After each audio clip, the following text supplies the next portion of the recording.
Hello అండి, అందరికీ ఎలా ఉన్నారు? బాగున్నారా? ఇవాళ నేనైతే వెజ్ బిర్యానీ చేశాను. సింపుల్గా నా స్టైల్లో చేశాను. ఒక్కసారి మీరు కూడా నా స్టైల్లో ట్రై చేస్తారని నేనైతే ఇది మీ ముందుకి తీసుకొచ్చేసాను అనమాట. సింపుల్గా ఎలా చేయాలో ఒక్కసారి చూసేద్దాం. వచ్చేసేయండి. ఏం లేదండి, ముందుగా ఒక కుక్కర్ పెట్టేసుకొని దాంట్లోకి 3 చెంచాల నూనె వేసేసుకుందాం. దీంట్లోకి మసాలాలు అయితే రెగ్యులర్గా వాడేటివే కదండి. దీంట్లో ఒకటి దాల్చిన చెక్క, ఇంకా చిన్న అనాస పువ్వు, ఇంకా సజీరా, బిర్యానీ ఆకులు వేసేసి ఉల్లిగడ్డ మంచి మందంగానే కట్ చేసుకోవాలండి. ఎందుకంటే కుక్కర్ కదా, తొందరగా ఉడికిపోతుంది. దీంట్లోకి బీన్స్, క్యారెట్, ఆలు, బఠానీ ఇవన్నీ వేసుకొని మంచిగా కలిపేసుకోవాలండి. ఎక్కువ కట్ చేసుకుంటే బాగుంటుంది కదా వెజిటేబుల్స్. ఇందులో కాలీఫ్లవర్ కూడా వేసుకోవచ్చు, కానీ కాలీఫ్లవర్ నేను వేయలేదు. మీరు ఉంటే వేసుకోండి. దీంట్లోకి కొంచెం సాల్ట్ అయితే వేసుకొని మంచిగా టేస్ట్కి తగ్గట్టుగా మంచిగా కలిపేసుకోవాలండి. అంతలోపు మనం మసాలాలు అయితే దంచేసుకుందాం.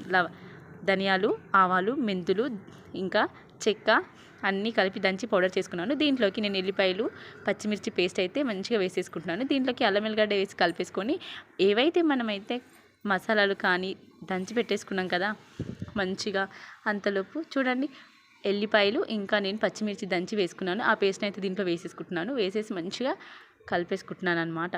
దీంట్లోకి మనం ఏవైతే మసాలాలు కూడా దంచామో సజీరా, మెంతులు, ధనియాలు, మిరియాలు కూడా వేసాను. మిరియాలు, లవంగాలు, చెక్క ఇవన్నీ వేసేసి మంచి పౌడర్ చేసుకున్నాను కదా, అది కూడా వేసి కలిపేసుకున్నాను. దాంట్లోకి మళ్ళీ లాస్ట్లో అయితే మంచిగా కొత్తిమీర, కరివేపాకు, పుదీనా సన్నగా మంచిగా తరిమి పెట్టుకున్న తురుము చిన్నగా చేసేసుకుని వేసుకున్నాను. దీంట్లోకి పెరుగు కూడా నేను వేసుకుంటున్నాను. పెరుగు వేసుకున్న తర్వాత కలర్ చేంజ్ అయింది కదా, మస్తు ఉంటుంది. దీంట్లోకి కలిపేసి పెట్టేసుకున్న తర్వాత లాస్ట్లో నిమ్మకాయ అయితే పిండేసుకోవాలండి. సూపర్గా ఉంటుంది టేస్ట్ అయితే, అసలు చెప్పడానికి కూడా రాదు, అంత బాగుంటుంది. అందులో అప్పుడప్పుడు మనం అలా నిమ్మకాయ రసాన్ని వేస్తుంటే ఇత్తులు పడితే తీసేసాను.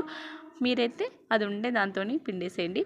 దీంట్లోకి ఇంకొంచెం చూడండి కలర్ఫుల్గా అనిపిస్తుంది కదా. ఏం లేదండి, 2 గ్లాసుల బాస్మతి రైస్ అయితే నేను తీసుకున్నాను. అది ఎక్కువసేపు నానబెట్టిన అవసరం లేదు, ఎందుకంటే ఏం కాదు కుక్కర్ కాబట్టి తొందరగానే ఉడికిపోతుందండి. నేను 2 గ్లాసుల బియ్యానికి 3 గ్లాసుల నీళ్ళని అయితే వేసుకుంటున్నాను. ఏ బియ్యం అయినా సరే, నార్మల్ రైస్ అయినా సరే 2 గ్లాసుల బియ్యానికి 3 గ్లాసుల వాటర్ వేసుకుంటే సరిపోతుంది. ఒక 3 విజిల్స్ వచ్చేంత వరకు పెట్టి తీసేసుకుంటే వెజ్ బిర్యానీ సూపర్గా రెడీ అయిపోతుంది. చూడండి అలా మూత తీసేస్తుంటే పొగలతోనే ఇంకా అసలు బిర్యానీ అనేది కనిపించట్లేదు కదా.